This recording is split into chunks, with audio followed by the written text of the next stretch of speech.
எத்தனை இன்னல்கள் என் வாழ்வில் வந்தாலும் உம்மை பிரியேனையா.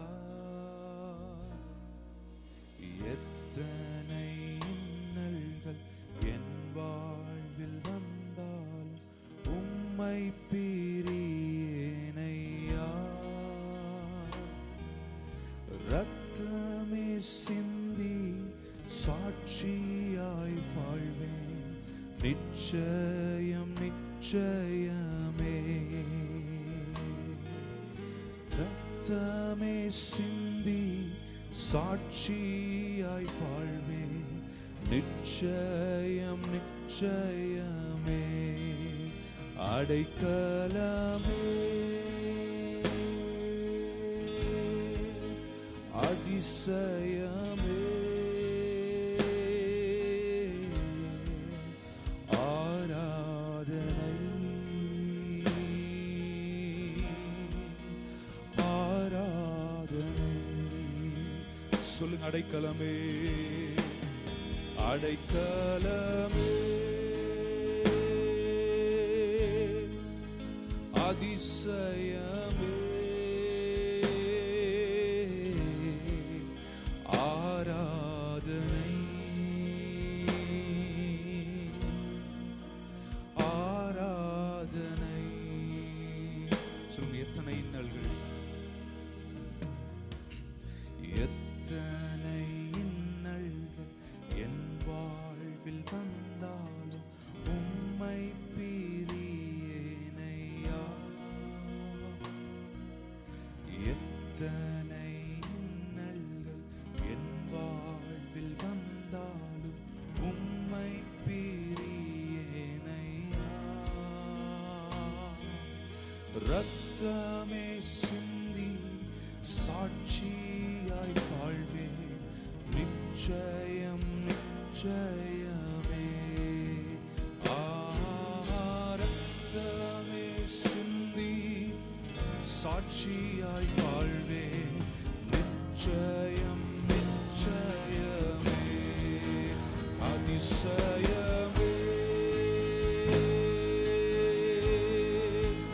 அடைக்கலமே, ஆராதனை ஆராதனை. அடைக்கலமே அதிசயமே, ஆராதனை ஆராதனை. அடைக்கலமே அடைக்கலமே எங்கள் இயேசுவே, அதிசயமே, ஆராதனை. இயேசுவே உமக்கு ஆராதனை. அடைக்கலமே அடைக்கலமே அடைக்கலமே அதிசயமே, ஆராதனை ஆராதனை.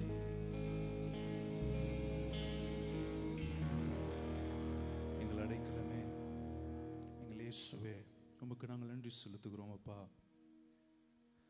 நீர் எங்களோடு இடைப்பட வேண்டுமாய் நாங்கள் ஜெபிக்கிறோம். தகப்பனே, நீர் எங்களிடத்தில் பேச வேண்டுமாய் நாங்கள் ஜெபிக்கிறோம். இந்த கால வேளையில்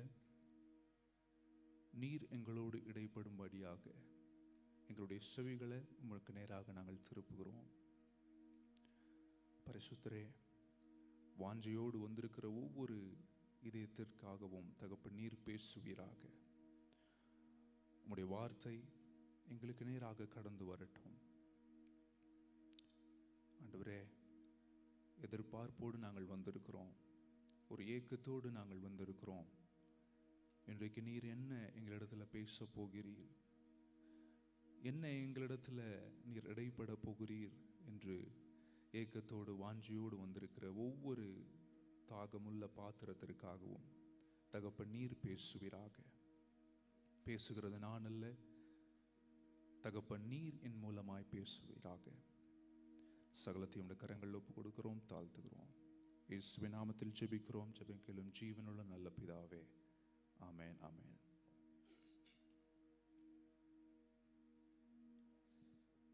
அல்லேலூயா. சத்தமா சொல்லுங்களேன், அல்லேலூயா. அல்லேலூயா. இங்கே கூடி வந்திருக்கிற ஒவ்வொருவருக்கும் ஆண்டவரும் ரட்சகருமாகிய இயேசு கிறிஸ்துவின் நாமத்தினாலே என்னுடைய வாழ்த்துக்களை தெரிவித்துக் கொள்கிறேன். ಇಲ್ಲಿ ಕೂಡಿ ಬಂದಿರುವ ಪ್ರತಿಯೊಬ್ಬರಿಗೂ ನನ್ನ ದೇವರ ನಾಮದಲ್ಲಿ ನಾನು ವಂದನೆಗಳನ್ನು ಹೇಳಲು ಇಷ್ಟಪಡುತ್ತೇನೆ. அவர் உயிருள்ள தேவன், ಆತನು ಜೀವವುಳ್ಳ ದೇವರು, அவர் நமக்கு உயிரை கொடுத்த தேவன், ಆತನು ನಮಗೆ ಜೀವವನ್ನು ಕೊಟ್ಟ ದೇವರು, அவர் இன்றைக்கும் நம்ம மத்தியில் இருக்கிறார். ಆತನು ಈ ದಿನವೂ ನಮ್ಮ ಮಧ್ಯದಲ್ಲಿದ್ದಾನೆ. அவருடைய பிரசன்னம் நம்ம கால வேளையில இந்த இடம் முழுவதும் அவர் வியாபித்து இருக்கிறார். ಈ ದಿನ ಆತನ ಪ್ರಸನ್ನತೆಯು ನಮ್ಮ ಮಧ್ಯದಲ್ಲಿ ಸುತ್ತಿಕೊಂಡಿರುವಂತದ್ದಾಗಿದೆ. நாம் தேவனை ஆராதித்தோம், தேவனை மகிமைப்படுத்தினோம், ನಾವು ದೇವರನ್ನು ಆರಾಧಿಸಿ ಮಹಿಮೆ ಪಡಿಸಿದೆವು. அவருடைய பிரசன்னத்தில் அளவில்லாமல் நாம் இங்கு அமர்ந்திருக்கிறோம். ಆತನ ಪ್ರಸನ್ನತೆಯಿಂದ ನಾವು ಇಲ್ಲಿ ಕುಳಿತವರಾಗಿದ್ದೇವೆ. இந்த கால வேளையில தேவன் நம்மிடத்துல பேசுவார் என்று எதிர்பார்ப்போடு காத்திருக்கிற ஒவ்வொரு இதயத்திற்கும் தேவன் என்று கால வேளையில அவர் பேச ஆசைப்படுகிறார். ಈ ಬೆಳಗಿನ ಜಾವದಲ್ಲಿ ದೇವರು ನನ್ನೊಂದಿಗೆ ಮಾತನಾಡುತ್ತಾರೆ ಎಂದು ಎದುರು ಕುಳಿತಿರುವ ಪ್ರತಿಯೊಬ್ಬರಿಗೂ ದೇವರು ಮಾತನಾಡುತ್ತಾನೆ. நான் எப்போதும் சொல்லுறது தான், வாஞ்சையோடு காத்திருக்கும் பொழுது, தாகத்தோடு காத்திருக்கும் பொழுது தேவன் நம்மளிடத்துல பேசுவார். ನಾನು ಯಾವಾಗಲೂ ಹೇಳುವಂತೆ ನೀವು ಹಂಬಲದಿಂದ ಆಸೆಯಿಂದ ಕುಳಿತಿರುವಾಗ ಆತನು ನಿಮ್ಮೊಂದಿಗೆ ಮಾತನಾಡುತ್ತಾನೆ. ஏன்னா கேட்கிறவங்கள்ட்ட தான் பேச முடியும் பாருங்க, கேட்கிறவர்களிடத்துல தான் பேச முடியும். ಯಾಕೆಂದರೆ ಕೇಳುವವರೊಂದಿಗೆ ಆತನು ಮಾತನಾಡಲು ಇಷ್ಟಪಡುತ್ತಾನೆ. கேட்காம அமர்ந்திருக்கிறவர்கள்ட்ட தேவன் பேச முடியாது. ಕೇಳದೇ ಇರುವವರೊಂದಿಗೆ ಮಾತನಾಡಲು ಸಾಧ್ಯವಿಲ್ಲ. எனவே இந்த காலவேளையில பேச போகிறது நான் அல்ல, நான் ஒரு மனிதன். ஆனால் தேவன் என் மூலமாக நம்ம இடத்துல அசைவாடுவார், இடைப்படுவார் என்று நான் நம்பிக்கையாயிருக்கிறேன். ಏಕೆಂದರೆ ಮಾತನಾಡುವವನು ನಾನಾಗಿರದೆ ಆತನು ನನ್ನೊಂದಿಗೆ ಮಾತನಾಡುತ್ತಾನೆ ಎಂದು ನಾನು ನಂಬುವವನಾಗಿದ್ದೇನೆ. இந்த காலவெளியில நம்மளுடைய வேதாகமத்தை திருப்பிக் கொள்ளுவோம். அப்போஸ்தலர்கள் எழுதின நடபடிகள் அதனுடைய 27வது அதிகாரம், அதனுடைய 22வது வசனத்திலிருந்து 24வது வசனம் வரைக்கும். ಈ ಬೆಳಗಿನ ಜಾವದಲ್ಲಿ ಅಪೋಸ್ತಲರ ಕೃತ್ಯಗಳು ಬರೆದ ಪುಸ್ತಕವನ್ನು 27ನೇ ಅಧ್ಯಾಯ 22ರಿಂದ 24ನೇ ವಾಕ್ಯವನ್ನು ನೋಡೋಣ. நான் வாசிக்கிறேன், ನಾನು ಓದುತ್ತೇನೆ. ஆகிலும் திடமனதாயிருங்கள் என்று இப்பொழுது உங்களுக்கு தைரியம் சொல்லுகிறேன். கப்பற் சேதமே அல்லாமல் உங்களுக்கு ஒருவனும் பிராண சேதம் வராது. ஏனென்றால் நான் ஆட்கொண்டவரும் நான் சேவிக்கிறவருமான தேவனுடைய தூதனானவர் இந்த ராத்திரியிலே என்னிடத்தில் வந்து நின்று, பவுலே பயப்படாதே, நீ ராயனுக்கு முன்பாக நிற்க வேண்டும். இதோ உன்னுடனே கூட யாத்திரை பண்ணுகிற யாவரையும் தேவன் உனக்கு தயவு பண்ணினார் என்றான். 27ನೇ ಅಧ್ಯಾಯ 22ರಿಂದ ವಾಕ್ಯ. ಈಗಲಾದರೂ ನೀವು ಧೈರ್ಯದಿಂದಿರಬೇಕೆಂದು ನಿಮಗೆ ಬುದ್ಧಿ ಹೇಳುತ್ತೇನೆ. ಹಡಗು ನಷ್ಟವಾಗುವುದೇ ಹೊರತು ನಿಮ್ಮಲ್ಲಿ ಒಬ್ಬರಿಗೂ ಪ್ರಾಣ ನಷ್ಟವಾಗುವುದಿಲ್ಲ. ನಾನು ಯಾರವನಾಗಿದ್ದೇನೋ, ಯಾರನ್ನು ಸೇವಿಸುತ್ತೇನೋ ಆ ದೇವರಿಂದ ಬಂದ ಒಬ್ಬ ದೂತನು ಕಳೆದ ರಾತ್ರಿಯಲ್ಲಿ ನನ್ನ ಹತ್ತಿರ ನಿಂತು, ಪೌಲನೇ ಭಯಪಡಬೇಡ, ನೀನು ಚಕ್ರವರ್ತಿಯ ಮುಂದೆ ನಿಲ್ಲಬೇಕು. ಇದಲ್ಲದೆ ನಿನ್ನ ಸಂಗಡ ಈ ಹಡಗಿನಲ್ಲಿ ಪ್ರಯಾಣ ಮಾಡುವವರೆಲ್ಲರೂ ಪ್ರಾಣ ದೇವರು ನಿನ್ನ ಮೇಲಣ ದಯೆಯಿಂದ ಉಳಿಸಿಕೊಟ್ಟಿದ್ದಾನೆಂದು ನನ್ನ ಸಂಗಡ ಹೇಳಿದನು. ஆமென். ಆಮೆನ್. நமக்கு நன்றாக தெரிந்த வேத பகுதி என்று நான் விசுவாசிக்கிறேன். ನಮ್ಮೆಲ್ಲರಿಗೂ ಇದು ಚೆನ್ನಾಗಿ ಗೊತ್ತಿರುವ ಒಂದು ವೇದ ವಾಕ್ಯ ಎಂದು ನಂಬುತ್ತೇನೆ. பவுல் அவர் கப்பற் பயணப்பட்டு கடந்து செல்கிறார். ಪೌಲನು ಒಂದು ಹಡಗಿನ ಮೂಲಕವಾಗಿ ಪ್ರಯಾಣ ಮಾಡುವವನಾಗಿದ್ದಾನೆ. அப்பொழுது ஒரு புயல் அடிக்கிறது. ಅಲ್ಲಿ ಒಂದು ಅಲೆಯು ಬಿರುಗಾಳಿಯು ಬರುವಂತದ್ದಾಗಿದೆ. அப்பொழுது அது கப்பற் சேதமாகி அவங்க ஒரு தீவுல நின்று விடுகிறார்கள். ಅಲ್ಲಿ ಒಂದು ಆ ಬಿರುಗಾಳಿಯ ಪ್ರಕಾರವಾಗಿ ಅವರು ಒಂದು ದ್ವೀಪದ ಮಧ್ಯದಲ್ಲಿ ಸಿಲುಕಿಕೊಂಡು, அந்த தீவினுடைய பேரு மெலித்தா தீவு அப்படின்னு சொல்லி வேதாகமத்தில் போட்டிருக்கிறது. ಆ ದ್ವೀಪದ ಹೆಸರು ಯೂತಿಯ ದ್ವೀಪ ಎಂದು ದೇವರ ವಾಕ್ಯದಲ್ಲಿ ಬರೆಯಲ್ಪಟ್ಟಿದೆ. இந்த சம்பவம் உங்களுக்கு நன்றாக தெரியும் என்று நான் விசுவாசிக்கிறேன். ಈ ಒಂದು ಸಂಭವವು ನಿಮಗೆಲ್ಲರಿಗೂ ಚೆನ್ನಾಗಿ ಗೊತ್ತಿದೆ ಎಂದು ನಾನು ನಂಬುತ್ತೇನೆ. இந்த காலவேளையில் தேவன் நம்மளிடத்துல திட்டமாய் தெளிவாய் ஒரு காரியத்தை பேச விரும்புகிறார். ಈ ಬೆಳಗಿನ ಜಾವದಲ್ಲಿ ಆತನು ನಮ್ಮೊಂದಿಗೆ ಒಂದು ಕಾರ್ಯವನ್ನು ಸ್ಪಷ್ಟವಾಗಿ ಮಾತನಾಡಲು ಇಷ್ಟಪಡುತ್ತಾನೆ. நாம் வாசித்தது போல நாம் திடமனதாய் இருக்க வேண்டும் என்று தேவன் விரும்புகிறார். ವಾಕ್ಯದಲ್ಲಿ ನಾವು ಓದಿದ ರೀತಿಯಲ್ಲಿ ನಾವು ದೃಢ ಮನಸ್ಸಿನುಳ್ಳವರಾಗಿ ಇರಬೇಕೆಂದು இந்த ದೇವರ காலவேளையில தேவன் நம்மளை பார்த்து சொல்லுகிறார், நீங்க சோர்ந்து போயிருக்கலாம், உங்களுடைய வாழ்க்கையில உங்களுக்கு ஏகப்பட்ட பிரச்சனைகள், போராட்டங்கள், கண்ணீர், சூழ்நிலைகள் உங்களுக்கு சாதகமாக இல்லாத நிலைமையில நீங்க இருக்கலாம். ஆனா தேவன் நம்மை பார்த்து சொல்லுகிறார், திடமனதாயிருங்கள். ದೇವರು ಈ ಬೆಳಗಿನ ಜಾವದಲ್ಲಿ ನಮ್ಮನ್ನು ನೋಡಿ ಮಾತನಾಡಿ ಹೇಳುವುದೇನೆಂದರೆ, ನೀನು ಸೋತು ಹೋಗಿರಬಹುದು ಅಥವಾ ನಿನಗೆ ಕಾರ್ಯಗಳು ಸಾಧನವಾಗದೆ ಇಲ್ಲದೆ ಇರಬಹುದು. சில நேரங்களில் தேவன் என் கூட தான் இருக்கிறாரா என்று நாம் யோசித்து பார்க்கக்கூடிய நேரங்கள் இருந்தாலும் சரி, தேவன் நம்மை பார்த்து இந்த காலவேளையில் தைரியம் சொல்ல விரும்புகிறார், திடமனதாயிருங்கள். ನೀವು ಒಂದು ವೇಳೆ ನನ್ನೊಂದಿಗೆ ದೇವರು ಇದ್ದಾನೋ ಎಂದು ನೀವು ಯೋಚನೆ ಮಾಡುವುದಾದರೂ, ಈ ಬೆಳಗಿನ ಜಾವದಲ್ಲಿ ನಿಮ್ಮನ್ನು ದೇವರು ನೋಡಿ ಹೇಳುವುದೇನೆಂದರೆ, ದೃಢ ಮನಸ್ಸಿನುಳ್ಳವರಾಗಿರಿ ಎಂದು. உங்களுடைய சூழ்நிலைகள் உங்களுக்கு சாதகமற்ற நிலையில் இருக்கலாம், உங்களுடைய சூழ்நிலைகள் உங்களுக்கு ஆப்போசிட்டா இருக்கலாம். ஆனா தேவன் நம்மை பார்த்து சொல்கிறார், உங்களுடைய சூழ்நிலைகளை மாற்றக்கூடியவர் நான், என் மேல நம்பிக்கை வைத்து திடமனதாயிருங்கள். ನಿನ್ನ ಸನ್ನಿವೇಶಗಳು ನಿನಗೆ ವಿರುದ್ಧವಾಗಿ ಇದ್ದಿದ್ದರೂ ಸರಿ, ದೇವರು ನಿನ್ನನ್ನು ನೋಡಿ ಹೇಳುವುದೇನೆಂದರೆ, ದೃಢ ಮನಸ್ಸಿನುಳ್ಳವನಾಗಿರು, ಅದನ್ನು ಬದಲಾಯಿಸಲು ಶಕ್ತನು ನಾನು ಎಂದು. இந்த வேத பகுதியிலிருந்து நான் இன்னைக்கு காலவேளையில சொல்ல விரும்புகிற தலைப்பு, தீர்மானிக்கப்பட்டது நிறைவேறும். ಈ ಒಂದು ವೇದ ವಾಕ್ಯದಿಂದ ನಾನು ನಿಮ್ಮಲ್ಲಿ ಹೇಳುವುದೇನೆಂದರೆ, ನಿರ್ಧರಿಸಿರುವುದನ್ನು ಖಂಡಿತವಾಗಿಯೇ ಮಾಡಿಯೇ ತೀರುತ್ತಾನೆ. என் கூட சேர்ந்து சொல்லுங்க, தீர்மானிக்கப்பட்டது நிறைவேறும். ತೀರ್ಮಾನಿಸಲ್ಪಟ್ಟದ್ದು ನೆರವೇರಿಸಲ್ಪಡುವುದು. பக்கத்துல கையை கொடுத்து சொல்லுங்க, தீர்மானிக்கப்பட்டது நிறைவேறும். ಪಕ್ಕದಲ್ಲಿರುವವರನ್ನು ನೋಡಿ ಹೇಳಿರಿ, ತೀರ್ಮಾನಿಸಲ್ಪಟ್ಟದ್ದು ನೆರವೇರಲ್ಪಡುವುದು. பக்கத்துல இருக்கிறவங்க தூங்கிட்டு இருந்தா தட்டி சொல்லுங்க, தீர்மானிக்கப்பட்டது நிறைவேறும். ಪಕ್ಕದಲ್ಲಿರುವವರು ಮಲಗಿದ್ದರೆ ಅವರನ್ನು ಒಡೆದು ಹೇಳಿರಿ, ತೀರ್ಮಾನಿಸಲ್ಪಟ್ಟದ್ದು ನೆರವೇರಲ್ಪಡುವುದು. ஆமெனா? ಆಮೆನ್. கொஞ்சம் சிரிச்ச முகத்தோட இருக்கலாமா? அந்த காலவெளியில ரொம்ப சீரியஸா இருக்கிறோம் எல்லாரும்.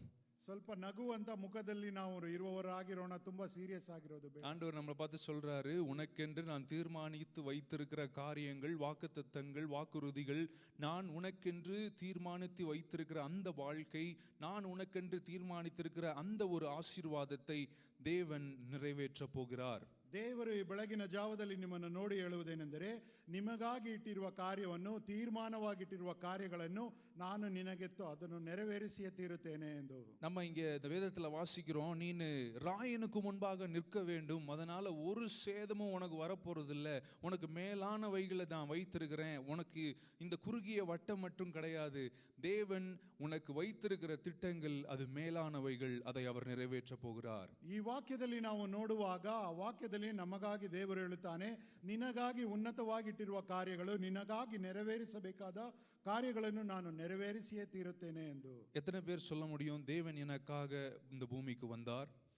ಎಷ್ಟು ಜನ ಹೇಳಲು ಸಾಧ್ಯ, ದೇವರು ನನ್ನನ್ನು ಆರಿಸಿಕೊಂಡಿದ್ದಾನೆ, தேவன் எனக்காக மரித்தார், ನನಗೋಸ್ಕರ ಸತ್ತಿದ್ದಾನೆ, எனக்காக மூன்றாவது நாள் உயிர் தெழுந்தார், ನನಗಾಗಿ ಮೂರನೇ ದಿನದಲ್ಲಿ ಆತನು ಸತ್ತು ಜೀವಂತನಾಗಿದ್ದಾನೆ, அவருடைய இரத்தம் என்னுடைய சகல பாவங்களையும் கழுவி அது சுத்திகரிக்கிறது, ಆತನ ರಕ್ತವು ನನ್ನನ್ನು ಸಂಪೂರ್ಣವಾಗಿ ತೊಳೆದು ಶುದ್ಧೀಕರಿಸುತ್ತದೆ, அவருடைய கிருபை, அவருடைய தயவு என்னுடைய வாழ்க்கையில இருக்கிறது, ಆತನ ಕೃಪೆಯು ದಯೆಯು ನನ್ನ ಜೀವಿತದಲ್ಲಿದೆ. இதெல்லாத்தையும் நீங்க நம்புறீங்க, விசுவாசிக்கிறீங்க அப்படின்னு சொன்னா, இந்த காலவேளையில தேவன் உங்களை பார்த்து சொல்லுகிறார், நான் தீர்மானித்ததும் நிறைவேறும்.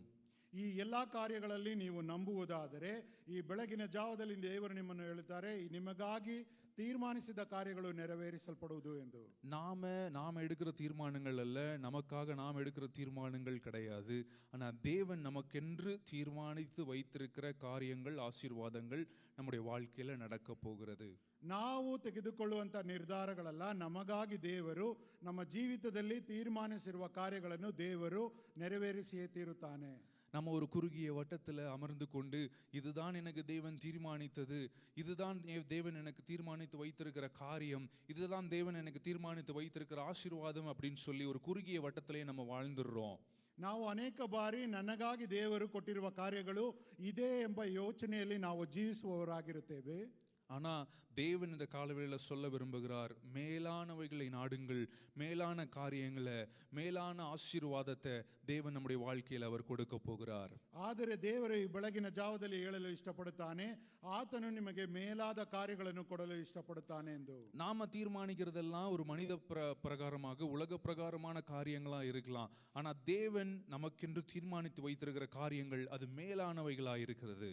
ನಾವು ಯೋಚನೆ ಮಾಡುವುದು ಲೌಕಿಕವಾಗಿ ಮನುಷ್ಯರು ಯೋಚಿಸುವ ರೀತಿಯಲ್ಲಿರುತ್ತದೆ. ಆದರೂ ದೇವರು ನಮಗಾಗಿ ಯೋಚಿಸುವಂತದ್ದು ಉನ್ನತವಾದದ್ದು, ಬಹು ಎತ್ತರವಾದಂತ ಕಾರ್ಯಗಳಾಗಿದೆ. நாம் நினைத்து பார்க்க முடியாத அதிசயங்களும் அற்புதங்களையும் செய்கிற தேவன் இந்த காலவேளையில் நம்மளை பார்த்து சொல்லுகிறார், திடமனதாயிருங்கள், நான் தீர்மானித்த காரியங்கள் உங்களுடைய வாழ்க்கையில் நிறைவேறப் போகிறது. ಈ ಬೆಳಗಿನ ಜಾವದಲ್ಲಿ ದೇವರು ಹೇಳುತ್ತಾರೆ, ನಾನು ನಿನಗಾಗಿ ಯೋಚನೆ ಮಾಡಿರುವಂತದ್ದು ಬಹಳ ಉನ್ನತವಾಗಿರುವಂತದ್ದು, ನೀವು ದೃಢವಾಗಿರಿ, ಆ ಕಾರ್ಯಗಳು ನೆರವೇರುತ್ತದೆ ಎಂದು. தீர்மானிக்கப்பட்டது அப்படின்னா என்ன? ತೀರ್ಮಾನಿಸಿರುವುದು ಎಂದರೆ ಏನು? தேவன் நமக்கென்று வைத்திருக்கிற அந்த உயர்வுகள், ಆತನು ನಮಗಾಗಿ ಇಟ್ಟಿರುವ ಉನ್ನತವಾದ ಕಾರ್ಯಗಳು, நமக்கென்று வைத்திருக்கிற ஆசீர்வாதங்கள், ನಮಗಾಗಿ ಇಟ್ಟಿರುವ ಆಶೀರ್ವಾದಗಳು, நமக்கென்று வைத்திருக்கிற அந்த வாக்குத்தத்தங்கள், ನಮಗಾಗಿ ಇಟ್ಟಿರುವಂತಹ ವಾಗ್ದಾನಗಳು. ரொம்ப நாளா நான் ஜோம் பண்ணிக்கிட்டே இருக்கிறேன், ஆனா ஒரு விஷயம் என்னுடைய வாழ்க்கையிலே நடக்கவே மாட்டேங்குது அப்படின்னு சொல்லி தாமதித்து போன காரியங்கள், தாமதித்து போன ஆசீர்வாதங்கள் அனைத்தையும் தேவன் அவர் தீர்மானித்து வைத்திருக்கிறார். அதின் காலத்துல நேர்த்தியாய் செம்மையாய் தேவன் நம்மளுடைய வாழ்க்கையில செய்ய போகிறார். ಅನೇಕ ದಿನಗಳಿಂದ ನಾನು ಕೆಲವು ಕಾರ್ಯಗಳಿಗಾಗಿ ಪ್ರಾರ್ಥನೆ ಮಾಡುತ್ತಿದ್ದೇನೆ, ಆ ಕಾರ್ಯಗಳು ತಡವಾಗಿದೆ, ಅದು ನಡೆಯುತ್ತಿಲ್ಲ ಎಂದು ನೀವು ಯೋಚಿಸುವುದಾದರೆ ದೇವರು ಅದಕ್ಕಾಗಿ ಒಂದು ಸಮಯವನ್ನು ಏರ್ಪಡಿಸಿ ಆ ತಡವಾದ ಕಾರ್ಯಗಳನ್ನು ನೆರವೇರಿಸಲು ಆತನ ಉದ್ದೇಶವುಳ್ಳವನಾಗಿದೆ. வேதம் சொல்லுகிறது, விதைக்க ஒரு காலம் உண்டு, தண்ணீர் பாய்ச்ச ஒரு காலம் உண்டு, அதை அறுவடை செய்ய ஒரு காலம் உண்டு. அதுக்கு ஒரு காலம் தேவன் வைத்திருக்கிறார். அதே போல நம்முடைய வாழ்க்கையிலும் சில நேரங்களில் நம்முடைய வாக்குத்தத்தங்களோ இல்லை தேவன் தமக்கென்று தீர்மானித்து வைத்திருக்கிற காரியங்கள் அது லேட் ஆகலாம், ஆனால் அது நிறைவேறாமல் போகாது. தேவன் அதை நிச்சயமாக நிறைவேற்றுவார். தாமதமான ஆசீர்வாதம், தாமதமான நன்மைகள் நம்முடைய வாழ்க்கையில் அது நிறைவேறும். ನಮಗಾಗಿ ಇಟ್ಟಿರುವ ಕಾರ್ಯಗಳು ತಡವಾಗಿ ನಿಂತಿರುವುದಾದರೆ ಆ ಕಾರ್ಯಗಳನ್ನು, ಆ ಒಂದು ಕೆಲಸಗಳನ್ನು ದೇವರು ಮಾಡಿ ತೀರಿಸುತ್ತಾನೆ. பவுல் திடமனதா இருந்ததுனால தான் மற்றவர்களை அவர் திடப்படுத்த முடிஞ்சிச்சு. ಪೌಲನು ದೃಢ ಮನಸ್ಸುಳ್ಳವನಾಗಿದ್ದ ಕಾರಣವೇ ಬೇರೆಯವರಿಗೂ ಆಗಿಯೋ ಆತನು ಕಾರ್ಯಗಳನ್ನು ಮಾಡಿ ಮುಗಿಸಲು ಸಾಧ್ಯವಾಯಿತು. அவரே பயந்துட்டு இருந்தாருன்னா அவரால் மற்றவர்களை திடப்படுத்த முடியாது. ಆತನೇ ಸೋತು ಹೋದವನಾಗಿರುವುದಾದರೆ ಬೇರೆಯವರಿಗೆ ಆ ಕಾರ್ಯಗಳನ್ನು ಮಾಡಲು ಸಾಧ್ಯವಿಲ್ಲ. சரி தம்பி, திடமனதா இருன்னு சொல்றியே, நான் எப்படி திடமனதா இருக்கிறது? ನೀವು ಹೇಳುವ ಪ್ರಕಾರ ನಾನು ದೃಢ ಮನಸ್ಸುಳ್ಳವನಾಗಿರಬೇಕಾದರೆ ಏನು ಮಾಡಬೇಕು? பவுல் ஏன் திடமனதா இருந்தார் அப்படின்னா, ಪೌಲನು ಯಾಕೆ ದೃಢ ಮನಸ್ಸುಳ್ಳವನಾಗಿದ್ದನೆಂದರೆ, ஈவன் படகு ஓட்டினவங்க கூட, அதாவது எக்ஸ்பீரியன்ஸ்டான ஆட்கள் கூட, படகுல இருந்த எல்லாருமே பயந்தார்கள். ஆனா பவுல் திடமனதா இருந்தார். ಆ ಹಡಗನ್ನು ಓಡಿಸುವವರ ಒಂದು ಅನುಭವಕ್ಕಿಂತ ಮಿಗಿಲಾಗಿ ಅಲ್ಲಿದ್ದವರು ಎಲ್ಲರೂ ಭಯಪಟ್ಟರು. ಪೌಲನು ದೃಢ ಮನಸ್ಸುಳ್ಳವನಾಗಿದ್ದನು. எப்படி அவர் திடமனசா இருந்தார் அப்படின்னு சொன்னா, அவர் தேவனை சார்ந்திருந்தார். ಏಕೆಂದರೆ ಆ ಪೌಲನು ದೇವರನ್ನು ಆತುಕೊಳ್ಳುವವನಾದ ಕಾರಣ ದೃಢವಾಗಿದ್ದನು. படகு ஓட்டுறவங்களை சார்ந்தில்ல, ಆತನು ಹಡಗನ್ನು ಓಡಿಸುವವರ ಮೇಲೆ ಅವಲಂಬಿತಲಾಗಿರಲಿಲ್ಲ. அவனோடு பயணிக்கிறவர்கள் மேல அவன் சார்ந்தில்ல, ಆತನೊಂದಿಗೆ ಪ್ರಯಾಣ ಮಾಡುವವರ ಮೇಲೆ ಅವಲಂಬಿಸಿರಲಿಲ್ಲ. பவுலுடைய சார்பு அது தேவன் மேல இருந்துச்சு. ಆತನ ಅವಲಂಬಿತೆಯೋ ದೇವರ ಮೇಲಿರುವಂತದಾಗಿತ್ತು. படகு உடைந்தாலும் புயல் அடிச்சாலும் அவர் ஏன் பயப்படாம திடமனசா இருந்தார் அப்படின்னு சொன்னா, அவருடைய நோக்கம், அவருடைய ஏக்கம் எல்லாம் தேவன் மேல இருந்துச்சு. அவருடைய பற்றுதல் எல்லாம் தேவன் மேல இருந்துச்சு. ಆ ಹಡಗು ಒಡೆದೋದರು, ಬಿರುಗಾಳಿ ಬಂದರು, ಪೌಲನು ಕಳವಳ ಪಡದೆ ಆತನ ಒಂದು ದೃಢ ಮನಸ್ಸನ್ನು ದೇವರ ಮೇಲೆ ಇಟ್ಟಿರುವವನಾಗಿದ್ದನು. சில நேரங்கள்ல நம்ம ஃப்ரெண்ட்ஸ் கூட கார்ல போகும்போது பயமா இருக்கும். ಕೆಲವೊಮ್ಮೆ ನಾವು ನಮ್ಮ ಸ್ನೇಹಿತರೊಂದಿಗೆ ಕಾರ್ನಲ್ಲಿ ಹೋಗುವಾಗ ಭಯ ಉಂಟಾಗುತ್ತದೆ. சில நேரங்கள்ல நம்ம வெளியில நடந்து போகும்போது பயமா இருக்கும். ಕೆಲವೊಮ್ಮೆ ನಾವು ಹೊರಗಡೆ ನಡೆದು ಹೋಗುವಾಗ ಭಯ ಇರುತ್ತದೆ. ஒவ்வொரு தடவை வீட்டை விட்டு போயிட்டு திருப்பி வீட்டுக்கு வருவோமான்னு சொல்லுகிற பயங்கள் இருக்கலாம். ಒಮ್ಮೊಮ್ಮೆ ಪ್ರತಿ ಬಾರಿಯೂ ನಾವು ಮನೆ ಬಿಟ್ಟು ಹೋಗುವಾಗ ನಾವು ಮತ್ತೆ ಮನೆಗೆ ಬರುತ್ತೇವಾ ಎಂಬ ಒಂದು ಭಯವಿರುತ್ತದೆ. வேலை ஸ்தலங்கள்ல நமக்கு பயம் இருக்கலாம். ಕೆಲಸದ ಸ್ಥಳದಲ್ಲಿ ಭಯವಿರಬಹುದು. இல்ல தேவன் நமக்கு கொடுத்த வாக்குத்தத்தங்கள் என்னுடைய வாழ்க்கையில நிறைவேறுமா நிறைவேறாதா அப்படிங்கிற பயம் இருக்கலாம். ಒಮ್ಮೊಮ್ಮೆ ನಮಗೆ ಆಗಿ ದೇವರು ಕೊಟ್ಟಿರುವ ವಾಗ್ದಾನಗಳು ನೆರವೇರುತ್ತದಾ ನೆರವೇರುವುದಿಲ್ಲವಾ ಎಂದು ನಂಬ இத்தனை வருஷமா நான் தேவனை நான் சார்ந்திருக்கிறேன், இத்தனை வருஷமா நான் தேவனோடு கூட இருக்கிறேன், தேவனை நான் ஆராதித்து கொண்டிருக்கிறேன், ஆனா சில காரியங்கள் என்னுடைய வாழ்க்கையில மாறவே இல்லை அப்படிங்கிற பயம் இருக்கலாம். ಅನೇಕ ಬಾರಿ ನಾವು ಇಷ್ಟು ವರ್ಷಗಳ ಕಾಲ ದೇವರನ್ನು ಅವಲಂಬಿಸಿದ್ದೇವೆ, ಆದರೂ ಈ ಕಾರ್ಯಗಳು ನಡೆಯುತ್ತವಾ ನಡೆಯುವುದಿಲ್ಲವಾ ಎಂಬ ಒಂದು ಭಯವಿರಬಹುದು. ஆனா இந்த காலவேளையில உங்களை பார்த்து நான் சொல்லுகிறேன், திடமனதா இருங்கள். தேவனை சார்ந்திருக்கும் பொழுது உங்களுக்கு திடன் வரும். ನಾನು ಈ ಬೆಳಗಿನ ಜಾವದಲ್ಲಿ ನಿಮ್ಮನ್ನು ನೋಡಿ ಹೇಳುತ್ತೇನೆ, ದೇವರನ್ನು ಅವಲಂಬಿಸಿರುವುದಾದರೆ ದೃಢ ಮನಸ್ಸುಳ್ಳವರಾಗಿರಿ, ನಿಮಗಾಗುವ ಕಾರ್ಯಗಳು ನೆರವೇರುವಂತದ್ದಾಗಿದೆ. தேவன் மேல என்னுடைய பற்றுதல், தேவன் மேல என்னுடைய சார்பு இருக்கும்போது நான் திடமனதா இருப்பேன். ನಾನು ದೇವರನ್ನು ಹಿಡಿದುಕೊಂಡಿರುವುದಾದರೆ, ಆತನನ್ನು ಅವಲಂಬಿಸಿರುವುದಾದರೆ ನಾನು ದೃಢ ಮನಸ್ಸುಳ್ಳವನಾಗಿರುತ್ತೇನೆ. ஏன்னா அவர் தீர்மானித்த காரியங்கள் என்னுடைய வாழ்க்கையில நடக்கணும். ಏಕೆಂದರೆ ಆತನು ನನಗಾಗಿ ತೀರ್ಮಾನಿಸಿರುವ ಕಾರ್ಯಗಳು ನನ್ನ ಜೀವಿತದಲ್ಲಿ ನಡೆಯುತ್ತದೆ. அதனால நான் திடமனதா இருக்க போகிறேன். சொல்லுங்க, பக்கத்துல கையை கொடுத்து சொல்லுங்க, நான் திடமனதா இருக்க போகிறேன். ಆದ ಕಾರಣ ನಾನು ದೃಢ ಮನಸ್ಸುಳ್ಳವನಾಗಿರುತ್ತೇನೆ ಎಂದು ಪಕ್ಕದಲ್ಲಿರುವವರಿಗೆ நான் தேவனை சார்ந்து இருக்க போகிறேன். ನಾನು ದೇವರನ್ನು ಅವಲಂಬಿತನಾಗಿರುತ್ತೇನೆ. இதற்கப்புறம் எனக்கு எதை குறித்துமே பயம் இல்லை. ಇದಾದ ಮೇಲೆ ಇದ ನಂತರ ಯಾವುದರ ಮೇಲೆಯೂ ನನಗೆ ಭಯವಿಲ್ಲ. ஆமென். ಆಮೆನ್. நம்ம தாவீதை குறித்து நம்ம பார்க்கிறோம், அவர் தேவன் மேல பற்றுதலா இருந்தனால தான் கோலியாத்தை அவரால் மேற்கொள்ள முடிஞ்சுச்சு. ನಾವು ವಾಕ್ಯದಲ್ಲಿ ನೋಡುತ್ತೇವೆ, ದಾವೀದನು ದೇವರ ಮೇಲೆ ಅವಲಂಬಿತನಾದ ಕಾರಣ ಆತನನ್ನು ಗೆಲ್ಲಲು ಸಾಧ್ಯವಾಯಿತು. அப்போ நம்ம தேவன் மேல பற்றுதலா இருக்கும்போது, தேவன் மேல சார்புள்ளவர்களா இருக்கும் பொழுது நாம் திடமனதா இருப்போம். அப்ப திடமனதா இருந்தா நம்மளால எந்த காரியத்தையுமே நம்ம செய்ய முடியும். ನಾವು ದೃಢ ಮನಸ್ಸುಳ್ಳವರಾಗಿ ಇರುವುದಾದರೆ, ನಾವು ದೇವರನ್ನು ಗಟ್ಟಿಯಾಗಿ ಹಿಡಿದುಕೊಂಡಿರುವುದಾದರೆ ಯಾವ ಕಾರ್ಯವನ್ನು ಮಾಡಲು ಸಾಧ್ಯ. முதலாவது நான் என்ன சொன்னேன்? திடமனதா இருங்கள். ಮೊದಲನೆಯದಾಗಿ ನಾನು ಹೇಳಿದ್ದೇನೆಂದರೆ ಧೈರ್ಯದಿಂದಿರಿ, ದೃಢವಾಗಿರಿ. ಎರಡನೆಯದಾಗಿ மற்றவர்களுக்கு தைரியம் சொல்லுங்கள். ಪರರಿಗೆ ನೀವು ಧೈರ್ಯವನ್ನು ಹೇಳಿಕೊಡುವವರಾಗಿರಿ. சொல்லுங்க, தைரியம் சொல்லுங்கள். ನೀವು ಹೇಳಿಕೊಡಿರಿ ಧೈರ್ಯವನ್ನು. அங்க நம்ம பார்க்கிறோம், பவுல் அந்த அந்த புயல் காற்றில் இருந்தோ அந்த ஆக்சிடென்ட்ல இருந்தோ அவர் தப்பிக்க மாத்திரம் அவர் செய்யல, அவர் கூட இருக்கிற ஜனங்களுக்கு அவர் தைரியமும் சொன்னார். ಆತನು ಕೇವಲ ಆ ಬಿರುಗಾಳಿಯಿಂದಲೋ ಅಪಘಾತದಿಂದಲೋ ತಪ್ಪಿಸಿಕೊಳ್ಳುವುದು ಮಾತ್ರವಲ್ಲದೆ ತನ್ನೊಂದಿಗೆ ಇದ್ದವರಿಗೆ ಆತನು ದೃಢಪಡಿಸುವವನಾಗಿದ್ದನು. He became a source of comfort to the people around him. ಆ ಜನರಿಗೆ ಆತನು ಆದರಣೆಯನ್ನು ಹೇಳಿಕೊಡುವವನಾಗಿದ್ದನು. எத்தனை பேர் சொல்ல முடியும் என் கூட இருக்கிறவர்கள் அவங்க கம்ஃபர்டபுளா இருக்கிறாங்கன்னு சொல்லி? ಎಷ್ಟು ಜನ ಹೇಳಿರಲು ಸಾಧ್ಯ, ನನ್ನ ಜೊತೆಯಲ್ಲಿರುವವರಿಗೆ ನಾನು ಆದರಣೆಯನ್ನು ಹೇಳುತ್ತೇನೆ. நாம தைரியமா இருக்கிறது மாத்திரமல்ல, நம்ம கூட இருக்கிறவர்களுக்கும் நம்ம தைரியம் சொல்லணும். ನಾವು ಧೈರ್ಯವಾಗಿರುವುದು ಮಾತ್ರವಲ್ಲ, ನಮ್ಮೊಂದಿಗಿರುವವರಿಗೆ ನಾವು ಧೈರ್ಯವನ್ನು ಹೇಳಿಕೊಡಬೇಕು. ஒருவேளை நம்ம கூட இருக்கிறவர்கள் ஏதோ ஒரு காரியத்தை குறித்து பயந்திருக்கலாம். ಯಾವುದೋ ಒಂದು ಕಾರಣಕ್ಕಾಗಿ ನಮ್ಮೊಂದಿಗಿರುವವರು ಭಯದಿಂದಿರಬಹುದು. ஆனா நம்மளுடைய சார்பு தேவன் மேல இருக்கும்போது நம்ம தைரியமா இருப்போம். ನಮ್ಮ ಅವಲಂಬಿತೆಯೋ ದೇವರ ಮೇಲೆ ಇರುವಾಗ ನಾವು ಧೈರ್ಯವುಳ್ಳವರಾಗಿರ್ತೇವೆ. அப்ப பிறரை பார்த்து சொல்லணும், பக்கத்துல இருக்கிறவங்கள பார்த்து சொல்லணும், பயப்படாதீங்க, திகையாதீங்க, கலங்காதீங்க, நான் தேவன் மேல என்னுடைய சார்பை வைத்திருக்கிறேன், அதனால நான் தைரியமா இருக்கிறேன், அதனால நான் திடமனதா இருக்கிறேன், அதனால நான் உங்களுக்கு தைரியம் சொல்லுகிறேன், நீங்களும் திடமனதா இருங்கள் என்று.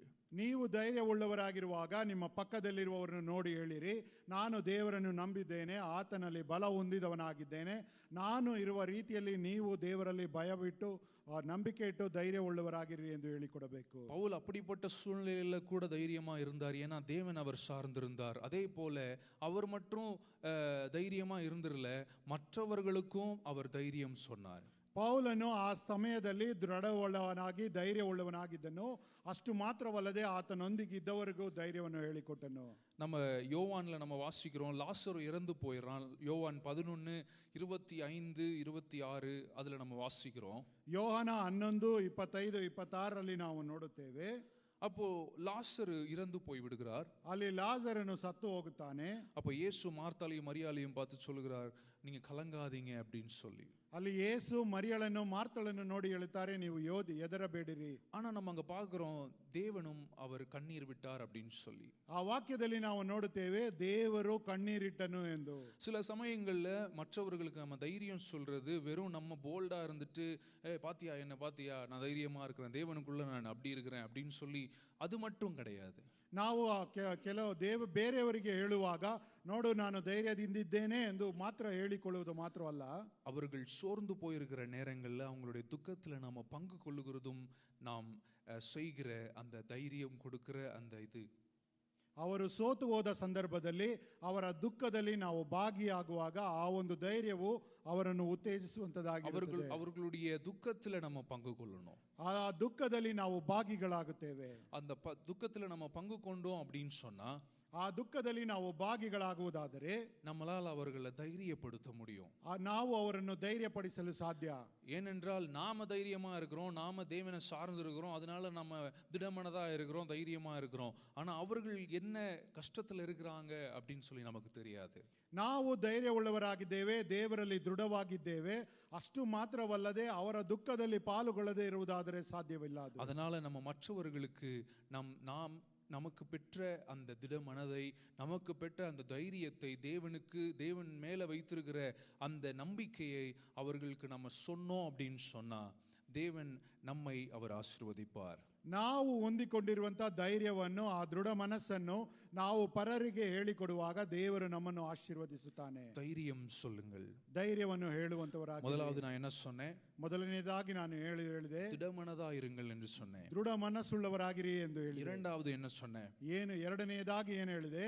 தைரியம் சொல்லுங்கள் அப்படின்னு சொன்னேன். ಧೈರ್ಯವನ್ನು ಹೇಳಿಕೊಡಿರಿ ಎಂದು ಹೇಳಿದೆ. மூன்றாவது கடைசியாக நான் சொல்லி முடிக்க ஆசைப்படுகிறேன். ಮೂರನೆಯದನ್ನು ಕೊನೆಯದಾಗಿ ಹೇಳಿ ಮುಗಿಸಲು ಆಸೆ ಪಡುತ್ತೇನೆ. தரிசனத்துல உறுதியாய் நில்லுங்கள். ವಾಗ್ದಾನದ ಮೇಲೆ, ದರ್ಶನದ ಮೇಲೆ ದೃಢವಾಗಿ ನಿಂತುಕೊಳ್ಳಿರಿ. வார்த்தையின் மேல உறுதியாய் நில்லுங்க. ಆ ವಾಗ್ದಾನದ ಮೇಲೆ ದೃಢವಾಗಿ ನಿಂತುಕೊಳ್ಳಿರಿ. வாக்குத்தத்தங்கள் மேல உறுதியாய் நில்லுங்கள். ವಾಗ್ದಾನದ ಮೇಲೆ ದೃಢವಾಗಿ ನಿಂತುಕೊಳ್ಳಿರಿ. தேவனின் மேல உறுதியாய் நில்லுங்கள். ದೇವರ ಮೇಲೆ ದೃಢವಾಗಿ ನಿಂತುಕೊಳ್ಳಿರಿ. அவரே நம்முடைய அஸ்திபாரமாய் இருக்கிறார். ಆತನೇ ನಮ್ಮ ಅಸ್ತಿವಾರವಾಗಿದ್ದಾನೆ. அவரே நமக்கு இவ்வளவு காரியங்களையும் செய்த நல்ல தேவனாய் இருக்கிறார். ಈ ಎಲ್ಲಾ ಕಾರ್ಯಗಳನ್ನು ಮಾಡಿದಂತ ಒಳ್ಳೆಯ ದೇವರಾಗಿದ್ದಾನೆ. தேவன் நமக்கு வாக்குத்தத்தங்களை, வாக்குறுதிகளை, ஏகப்பட்ட காரியங்களை அவர் கொடுத்திருக்கிறார். ದೇವರು ನಮಗೆ ಅನೇಕ ವಾಗ್ದಾನಗಳನ್ನು, ವಾಕ್ಯಗಳನ್ನು ಆತನು ಕೊಟ್ಟಿದ್ದಾನೆ. அந்த தரிசனங்கள் மேல உறுதியா நம்ம நிற்கும் பொழுது நிச்சயமாக நமக்கு தீர்மானித்த காரியங்கள் அது நிறைவேறும். ನಾವು ದೃಢವಾಗಿ ಆತನ ವಾಕ್ಯದ ಮೇಲೆ ನಿಂತುಕೊಂಡಿರುವಾಗ ಆತನು ನಿಶ್ಚಯವಾಗಿ ನಮಗೆ ಆ ಕಾರ್ಯಗಳನ್ನು ಮಾಡುವ ಆತನಾಗಿರುತ್ತಾನೆ. நம்ம யோசுவால பார்க்கிறோம் 14வது அதிகாரத்துல ಯೋಶುವನು ಬರೆದ ಪುಸ್ತಕ 14ನೇ ಅಧ್ಯಾಯದಲ್ಲಿ ನೋಡುತ್ತೇವೆ. 6லிருந்து 13 வசனங்களை நீங்க வாசிச்சீங்கன்னா, 6ರಿಂದ 13ನೇ ವಾಕ್ಯವನ್ನು ನೋಡುವುದಾದರೆ நம்ம காலேபை பத்தி பார்க்கிறோம். ನಾವು ಕಾಲೇಬನನ್ನು ಕುರಿತಾಗಿ ನೋಡುತ್ತೇವೆ. அங்க நம்ம வாசிக்கிறோம் 14வது அதிகாரம் 13வது வசனத்துல நம்ம வாசிக்கிறோம். 14ನೇ ಅಧ್ಯಾಯ 13ನೇ ವಾಕ್ಯದಲ್ಲಿ ನೋಡುತ್ತೇವೆ. அப்பொழுது யோசுவா எப்னேயின் குமாரனாகிய காலேபை ஆசீர்வதித்து எப்ரோனை அவனுக்கு சுதந்திரமாய் கொடுத்தான் அப்படின்னு சொல்லி நம்ம வாசிக்கிறோம். ಆ ವಾಕ್ಯದಲ್ಲಿ ನಾವು ನೋಡುತ್ತೇವೆ, ಆಗ ಯೆಹೋಶುವನು ಯೆಫುನ್ನೆಯ ಮಗನಾದ ಕಾಲೇಬನನ್ನು ಆಶೀರ್ವದಿಸಿ ಎಬ್ರೋನ್ ಪಟ್ಟಣವನ್ನು ಅವನಿಗೆ ಸ್ವಾಸ್ಥ್ಯವಾಗಿ ಕೊಟ್ಟನು ಎಂದು. இந்த காரியம் உங்களுக்கு தெரியும்னு நான் நினைக்கிறேன். நான் திருப்பி உங்களுக்கு நான் சொல்றேன். ಈ ಬೆಳಗಿನ ಜಾವದಲ್ಲಿ ಈ ಕಾರ್ಯ ನಿಮಗೆ ಗೊತ್ತು ಎಂದು ಅಂದುಕೊಂಡು ನಾನು ಮತ್ತೆ ಹೇಳುತ್ತೇನೆ. அதாவது கானான் தேசத்துல காதேஷ் பர்னேயா அப்படிங்கிற ஒரு இடத்திற்கு வேவு பார்க்கறதுக்காக 12 பேரை மோசே அனுப்பி விடுறாரு. ಆ ಕಾನಾನ್ ದೇಶದಲ್ಲಿ ಆ ಒಂದು ಪಟ್ಟಣವನ್ನು ನೋಡಿಕೊಂಡು ಬರುವುದಕ್ಕಾಗಿ ಕೆಲವರನ್ನು ಮೋಶೆಯು ಕಳಿಸಿಕೊಡುತ್ತಾನೆ. அதுல ஒருத்தர் தான் காலேப். ಅವರ ಮಧ್ಯದಲ್ಲಿರುವ ಆತನೇ ಒಬ್ಬನು ಕಾಲೇಬನಾಗಿದ್ದನು. அப்போ அவர்கள் அங்க கண்ட காரியங்களை மோசேவின் இடத்துல வந்து சொல்றாங்க. ಅವರು ಕಂಡಂತ ಕಾರ್ಯಗಳನ್ನು ಅವರು ಮೋಶೆಯ ಬಳಿಯಲ್ಲಿ ಬಂದು ಹೇಳುತ್ತಾರೆ. அவன் கூட வந்த மற்ற 11 பேரும் பயந்து போயிருக்கும் போது, ஏன்னா மற்றவர்கள் பயந்து போய் அவங்க திகைத்து போயிருக்கிறாங்க. ஏன்னா அங்க இருக்கிறவங்க எல்லாம் ரொம்ப அரக்கர்கள் மாதிரி இருக்கிறாங்க அப்படின்னு சொல்லி, நாங்கெல்லாம் வெட்டுக்கிளிகள் மாதிரி இருக்கிறோம் அப்படின்னு சொல்லி அந்த 12 பேரும் வேவு பார்த்துட்டு வந்தவங்க வந்து சொல்லுவாங்க. ಆ ಓದಂತ 12 ಜನಗಳ ಮಧ್ಯದಲ್ಲಿ 11 ಜನ ಹಿಂತಿರುಗಿ ಬಂದವರು ಅವರನ್ನು ನೋಡಿ ಅವರ ಮುಂದೆ ನಾವು ಮಿಡತೆಗಳ ಆಗಿದ್ದೇವೆ ಎಂದು ಭಯವುಳ್ಳವರಾಗಿ ವಾಕ್ಯಗಳನ್ನು ಹೇಳುವವರಾಗಿ ಕಾಣಲ್ಪಡುತ್ತಾರೆ. ஆனா அதுல ஒரே ஒருத்தர் தேவனை நம்பி தேவனை சார்ந்து இருந்தார் அப்படின்னு சொன்னா அது காலேப். ಆ 12 ಜನಗಳ ಮಧ್ಯದಲ್ಲಿ ಒಬ್ಬನು ದೃಢವಾಗಿ ದೇವರನ್ನು ನಂಬಿದವನಾಗಿದ್ದವನು ಎಂದು ಹೇಳುವುದಾದರೆ ಆತನು ಕಾಲೇಬನು. அந்த 14வது வசனத்துல 8வது வசனத்தை 14வது அதிகாரத்துல 8வது வசனத்தை நம்ம வாசிக்கிறோம். 14ನೇ ಅಧ್ಯಾಯ 8ನೇ ವಾಕ್ಯದಲ್ಲಿ ನಾವು ನೋಡುವಾಗ, ஆனாலும் என்னோடு கூட வந்த என் சகோதரர் ஜனத்தின் இருதயத்தை கரைய பண்ணினார்கள், நானோ என் தேவனாகிய கர்த்தரை உத்தமமாய் பற்றி கொண்டேன் அப்படின்னு சொல்றாருங்க. நம்ம ಆ வாசிக்கிறோம். ವಾಕ್ಯದಲ್ಲಿ ನಾವು ನೋಡುವಾಗ, ನನ್ನ ಜೊತೆಯಲ್ಲಿ ಬಂದಿದ್ದ ಸಹೋದರರು ಜನರನ್ನು ಎದೆಗೆಡಿಸಿದರು, ನಾನಾದರೂ ನನ್ನ ದೇವರಾದ ಯೆಹೋವನನ್ನೇ ಸಂಪೂರ್ಣವಾಗಿ ನಂಬಿಕೊಂಡು ಯಥಾರ್ಥವನ್ನೇ ಹೇಳಿದೆನು ಎಂದು ಈ ರೀತಿಯಾಗಿ ಆತನು ಹೇಳುತ್ತಾನೆ. அப்போ மோசே வந்துட்டு திரும்பி வந்ததுக்கு அப்புறம் காலேபுக்கு ஒரு வாக்குத்தத்தத்தை கொடுக்குறாரு. நம்ம கானான் தேசத்தை சுதந்திரித்ததுக்கு அப்புறம் நான் எப்ரோனை உனக்கு நான் சுதந்திரமா கொடுப்பேன் அப்படின்னு சொல்லி ஒரு வாக்குத்தத்தத்தை மோசே சொல்றாரு. அதற்கப்புறம் மோசே மரித்து விடுகிறார். ಆ ಸಮಯದಲ್ಲಿ ಮೋಶೆಯು ಆತನನ್ನು ನೋಡಿ, ನಾವು ಕಾನಾನ್ ದೇಶವನ್ನು ಹೊಂದಿಕೊಳ್ಳುವಾಗ ನಿನಗಾಗಿ ಒಂದು ಪಟ್ಟಣವನ್ನು ಕೊಡುತ್ತೇನೆ ಎಂದು ವಾಗ್ದಾನ ಕೊಡುತ್ತಾನೆ. ಆದರೆ ಆತನು ಕಾನಾನ್ಗೆ ಹೋಗುವುದಕ್ಕೆ ಮುಂಚಿತವಾಗಿ ಸತ್ತು ಹೋಗುತ್ತಾನೆ. அவர் அந்த கானான் தேசத்துக்கு காலேப் கானான் தேசத்திற்கு போயிட்டு வேவு பார்த்துட்டு வரும்போது அவருடைய வயசு 40. ಆತನು ಕಾಲೇಬನು ಕಾನಾನ್ಗೆ ಹೋಗಿ ಬರುವಾಗ ಆತನಿಗೆ 40 ವರ್ಷ ವಯಸ್ಸು. அதுக்கப்புறம் 45 வருடங்கள் சென்று விட்டது. ಅದಾದ ಮೇಲೆ 45 ವರ್ಷಗಳು ಕಳೆದು ಹೋಗುತ್ತದೆ. அப்பவும் தேவன் மோசேயின் மூலமாக காலேபுக்கு கொடுத்த அந்த வாக்குத்தத்தத்தின் மேல, அந்த தரிசனத்தின் மேல அவர் உறுதியாய் நின்றார்.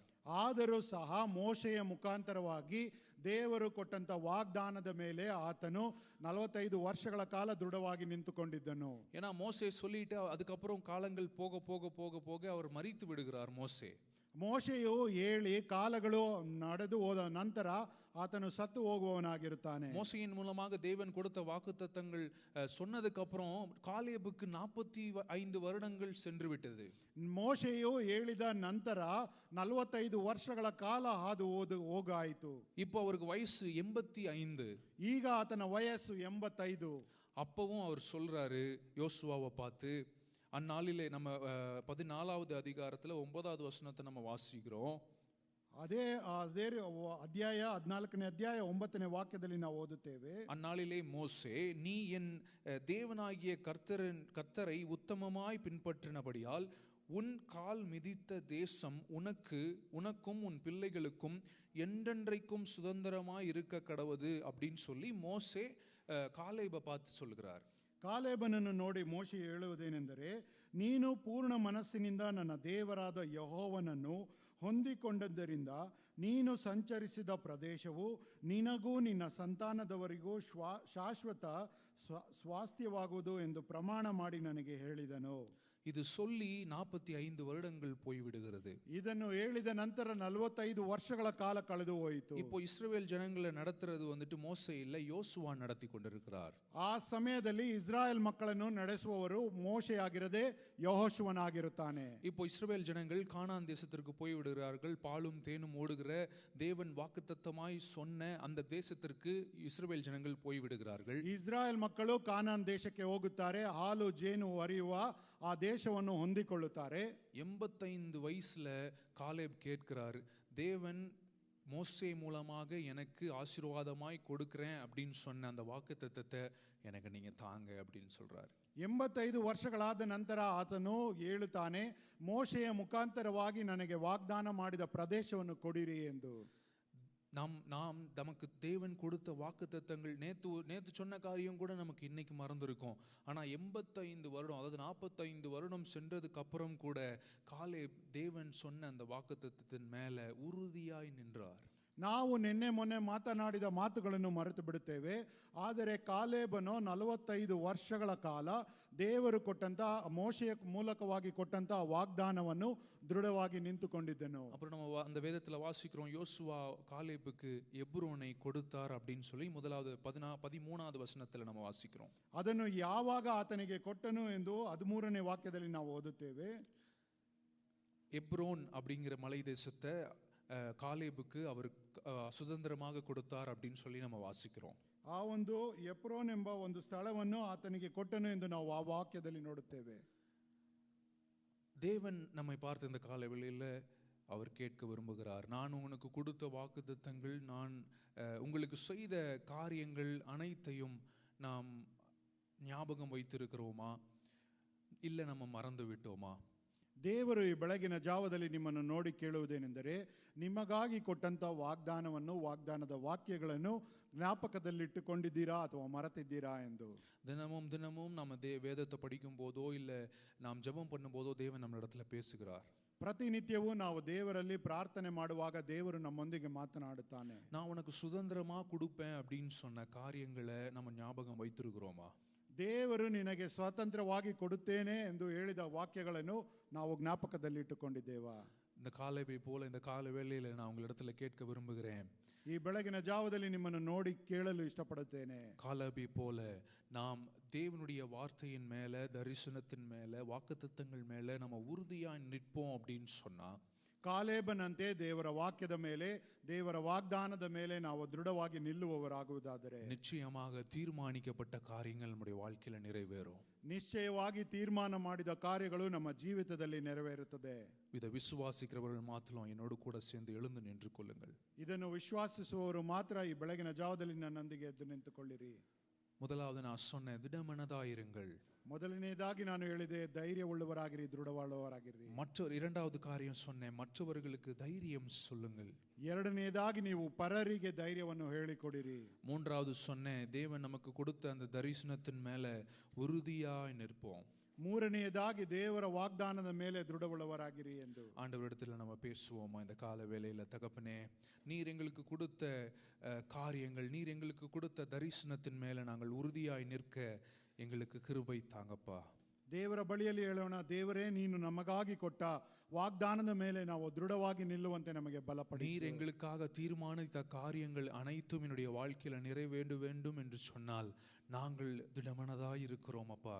ದೇವರೇ, ನೀವು ನಮಗಾಗಿ ತೀರ್ಮಾನ ಮಾಡಿದ ಕಾರ್ಯಗಳು ನೆರವೇರುವಂತೆ ನಾವು ದೃಢ ಮನಸ್ಸುಳ್ಳವರಾಗಿದ್ದೇವೆ. நாங்கள் எங்களுடைய பக்கத்துல இருக்கிறவங்களுக்கு, அக்கம் பக்கத்துல இருக்கிறவங்களுக்கு எல்லாருக்கும் நாங்கள் தைரியம் சொல்றோம்ப்பா. ಅಪ್ಪ, ನಮ್ಮ ಅಕ್ಕ ಪಕ್ಕದಲ್ಲಿರುವ ಪ್ರತಿಯೊಬ್ಬೊಬ್ಬರಿಗೂ ನಾವು ಧೈರ್ಯವನ್ನು ಹೇಳಿಕೊಡುತ್ತೇವಪ್ಪ. அதன் பிறகு தேவன் நீர் எங்களுக்கு கொடுத்த தரிசனத்தின் மேல நாங்க உறுதியா நிற்போம் தகப்பனே. ಅಷ್ಟು ಮಾತ್ರವಲ್ಲ, ನಮಗಾಗಿ ಕೊಟ್ಟಂತ ಆ ದರ್ಶನದ ಮೇಲೆ ನಾವು ದೃಢವಾಗಿ ನಿಂತುಕೊಳ್ಳುತ್ತೇವೆ. ஆண்டவரிடத்துல பேசுங்க, நீங்க பேசுங்க. அப்பா, நீர் எங்களுக்கு கொடுத்த வாக்குத்தத்தத்தின் மேல உறுதியாய் நிற்க எங்களுக்கு கிருபை தாங்க தகப்பனே. ತಂದೆಯೇ, ನೀವು ನಮಗಾಗಿ ಕೊಟ್ಟಂತ ಕಾರ್ಯಗಳ ಮೇಲೆ ನಾವು ದೃಢವಾಗಿ ನಿಲ್ಲುವಂತೆ ನಮಗೆ ಕೃಪೆ ಮಾಡಿ. எங்களுக்கென்று நியமிக்கப்பட்ட அந்த ஆசீர்வாதங்கள், எங்களுக்கென்று நியமிக்கப்பட்ட உம்முடைய தரிசனங்கள் எங்களுடைய வாழ்க்கையில நிறைவேறட்டும் தகப்பனே. ದೇವರೇ, ನೀವು ನಮಗಾಗಿ ನಿಯಮಿಸಿದಂತ ಆ ಆಶೀರ್ವಾದಗಳು, ವಾಗ್ದಾನಗಳು ನೆರವೇರುವಂತೆ ಕೃಪೆ ಮಾಡಿ. மேலானவைகளை தேடவும், மேலானவைகளை நாடவும் தகப்பனீர் எங்களுக்கு கிருபை தாங்க தகப்பனே. ಅಪ್ಪ, ಮೇಲಾದ ಕಾರ್ಯಗಳನ್ನು ಹುಡುಕುವಂತೆ, ಹೊಂದಿಕೊಳ್ಳುವಂತೆ ನಮಗೆ ಕೃಪೆ ಮಾಡಿ. நீர் எங்களுடைய வாழ்க்கையில் தீர்மானித்து வைத்திருக்கிற காரியங்கள் அது நிச்சயமாக நடக்கும் என்பதை நாங்கள் இந்த காலவேளையில விசுவாசிக்கிறோம். ಅಪ್ಪ, ನೀವು ಆ ಕಾರ್ಯಗಳನ್ನು ನಮ್ಮ ಜೀವಿತದಲ್ಲಿ ಮಾಡುವವರಾಗಿರುತ್ತೀರಾ ಎಂದು ನಾವು ನಂಬುತ್ತೇವೆ. நீர் நல்லவர் அப்பா, நீர் நல்லவர், நீர் நல்லவர், நீர் நல்லவர். ನೀವು ಒಳ್ಳೆಯವರು, ನೀವು ಒಳ್ಳೆಯವರು.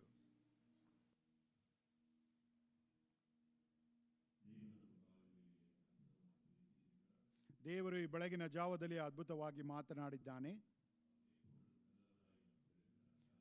ಆತನು ಯಾವಾಗಲೂ ಒಳ್ಳೆಯವನಾಗಿ ನಮಗಿದ್ದಾನೆ. ಈ ಬೆಳಗಿನ ಜಾವದಲ್ಲಿ ಎದುರು ನೋಡುವವರಾಗಿ ನೀವು ಬಂದಿರುವುದಾದರೆ, தேவன் அற்புதத்தையும் அடையாளத்தையும் உன் வாழ்க்கையில் இந்த காலவேளையிலே செய்வார். ದೇವರು ಅದ್ಭುತವನ್ನು, ಅತಿಶಯವನ್ನು ಈ ಬೆಳಗಿನ ಜಾವದಲ್ಲಿ ನಿಮ್ಮ அவரால் செய்யக்கூடாத காரியம் ஒன்றுமே இல்ல. ಆತನಿಂದ ಆಗದೇ ಇರುವ ಒಂದು ಕಾರ್ಯವೂ ಇಲ್ಲ. அவர் சொல்லியும் செய்யாதிருப்பாரோ, ಆತನು ಹೇಳಿಯೂ ಮಾಡದೇ ಇರುತ್ತಾನೋ, அவர் வசனித்தும் நிறைவேற்றாதிருப்பாரோ, ಆತನು ಯೋಚನೆ ಮಾಡಿದ್ದನ್ನು ಮಾಡದೇ ಇರುತ್ತಾನೋ. கைகளை உயர்த்தி ஆண்டவருக்கு நம்ம நன்றி செலுத்துவோமா? ಕೈಗಳನ್ನು ಎತ್ತಿ ನಮ್ಮ ದೇವರಿಗೆ ಸ್ತೋತ್ರ ಮಾಡೋಣ. ஊரபாபால ஷீரபாபால கினமன் ஏரமாபால சீரபாபால கிரபால கிரா. நீ மேலானவைகளை நீ தேடும் பொழுது, ನೀವು ಉನ್ನತವಾದ ಕಾರ್ಯಗಳನ್ನು ಹುಡುಕುವಾಗ, நீ மேலானவைகளை நீ தேடும் பொழுது, ಉನ್ನತವಾದದ್ದನ್ನು ನೀವು ಹುಡುಕುವಾಗ மேலான காரியங்களை தேவன் உனக்கு செய்வார். ಮೇಲಾದ ಕಾರ್ಯಗಳನ್ನು ದೇವರು ನಿಮಗೆ ಮಾಡುತ್ತಾನೆ. பரலோகத்தில் உன்னை குறித்து ஒரு நம்பிக்கை உண்டு. ಪರಲೋಕವು ನಿಮ್ಮನ್ನು ಕುರಿತಾಗಿ ಒಂದು ನಂಬಿಕೆ ಉಂಟು. பரலோகத்தில் உன்னை குறித்து ஒரு தீர்மானம் உண்டு.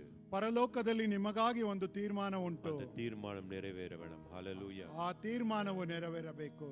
Thank you Jesus. கூடார வாசியே நித்தியர் இருக்கையில் நீ ஏன்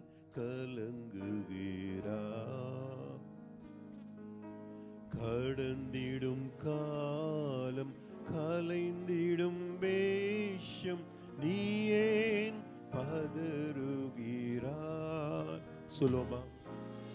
கூடாரவாசியே நித்தியர் இருக்கையில் நீ ஏன் கலங்குவீரா? கடந்திடும் காலம் கரைந்திடும் வேஷம் நீ ஏன் பெயருவீரா? கையில் ஊற்றி சொல்லுவோமா? நீ மேலானவைகளை தேடு, நித்தியர் இயேசுவை நாடு. நீ மேலானவைகளை தேடு, நித்தியர் இயேசுவை நாடு. நீ மேலானவைகளை தேடு, நித்தியர் இயேசுவை நாடு. நீ மேலானவைகளை தேடு, நித்தியர் இயேசுவை நாடு. நீர் வாழும் வாழ்க்கை மணல் வீடுதானே, புயல் வந்தால் சரிந்திடுமே. நீர் வாழும் வாழ்க்கை மணல் வீடுதானே, புயல் வந்தால் சரிந்திடுமே. நிலையான நகரம் நமக்கு இங்கு இல்லை, நித்திய வாழ்வில்தானே. நிலையான நகரம் நமக்கு இங்கு இல்லை, நித்திய வாழ்வில்தானே. நீ மேலானவைகளை தேடு, நித்திய இயேசுவை நாடு. நீ மேலானவைகளை தேடு, நித்திய இயேசுவை நாடு. நீ மேலானவைகளை தேடு, நித்திய இயேசுவை நாடு. நீ மேலானவைகளை தேடு, நித்திய இயேசுவை நாடு. அப்பா, அந்த கால வேளையிலும் பரலோகம் எங்களை குறித்து கொடுத்த ஒரு சாட்சி, பரலோகம் எங்களை குறித்து வைத்திருக்க ஒரு நம்பிக்கை, பரலோகம் எங்களை குறித்து வைத்திருக்கிற ஆண்டவரே உம்முடைய சித்தம் எங்கள் வாழ்க்கையில் நிறைவேற நாங்கள் இந்த கால வேளைகளை ஒப்புக் கொடுக்கிறோம். எங்கள் ஒவ்வொருவரையும் தயவாக நீர் ஆசீர்வதிக்க வேண்டுமா நாங்கள் ஜெபிக்கிறோம். நீர் எங்களுக்கு பயத்தின் ஆவியை தரவில்லப்பா, நம்பிக்கையும் திடத்தையும் ஆண்டவரே பூரண நம்பிக்கையும் எங்களுக்கு கொடுத்திருக்கிறீர். அந்த நம்பிக்கையில் ஆண்டவரே உமக்காக நாங்கள் ஓட, உம்மையே நாங்கள் சேவிக்க, உமக்காக நாங்கள் ஜீவிக்க, உம்முடைய நாமத்தை நாங்கள் மகிமைப்படுத்த அப்பா நீர் கிருபை செய்விடமா நாங்கள் ஜெபிக்கிறோம். நாங்கள் மேலானவைகளை தேடுவோம், உம்முடைய சித்தத்தை நாங்கள் தேடுவோம், உம்முடைய காரியங்களை நாங்கள் தேடுவோம், உம்முடைய சமூகத்தை நாங்கள் நாடுவோம். அப்பா, நீங்கள் ஒவ்வொருவரையும் ஆண்டவரே அதற்குரிய எங்களை ஆயத்தப்படுத்துவோம் நாங்கள் ஜெபிக்கிறோம். எங்கள் ஒவ்வொரு வாழ்க்கையிலும் இந்த வருஷம் ஒரு ஆசீர்வாதமான வருஷமாய், மக்களுக்கு ஒரு ஆசீர்வாதமாய், உடைய நாமத்தை ஆண்டவரே பிரஸ்தாபிக்கும் ஒரு கருவிகளாய் நீர் மாற்ற வேண்டுமா நாங்கள் ஜெபிக்கிறோம். அப்படி நீ செய்வதற்காக அப்பா நாங்கள் உமக்கு நன்றி செலுத்துகிறோம். எங்கள் மூலமாக பலர் ஆண்டவரே பலர் உடைய நாமத்திற்குள் வர, உடைய நாமத்தை மகிமைப்படுத்த நீர் கிருபை செய்யும். அப்படி செய்வதற்காக அப்பா உமக்கு நன்றி செலுத்துகிறோம். எங்களை தாழ்த்தி உடைய பார்த்து நாங்கள் ஒப்படைக்கிறோம். இயேசுவின் நல்ல நாமத்தை ஜெபிக்கிறோம் பிதாவே. ஆமென், ஆமென், ஆமென். என் ஆத்மாவே கர்த்தரை ஸ்தோத்திரி, என் முழுவதுமே அவருடைய பரிசுத்த நாமத்தை ஸ்தோத்திரி. என் ஆத்மாவே கர்த்தரையே ஸ்தோத்திரி, அவர் செய்த சகல உபகாரங்களையும் மறவாதே. ஆமென். நம்ம கைகளை உயர்த்துவோம்.